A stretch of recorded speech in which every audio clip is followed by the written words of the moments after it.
আচ্ছা আচ্ছা আচ্ছা, আপনি আমাকে একটা কথা বলেন তো। কি? এই যে আপনার কোনো লোভ, মোহ, চাহিদা, কোনো অভিযোগ নাই, কোনো চাওয়া পাওয়া কিচ্ছু নাই, এইটা কিভাবে পারেন?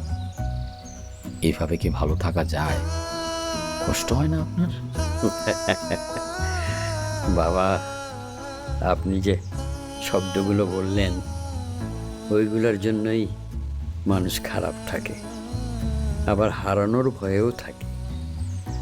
এগুলো থাকলেই আদৌ ভালো থাকা যায়?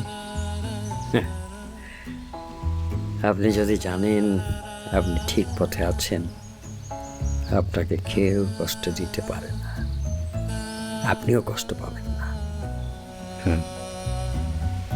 আসলে জানেন, মানুষের লোভ, মানুষের চাহিদা, মানুষের আকাঙ্ক্ষাই মানুষকে কষ্ট দেয়।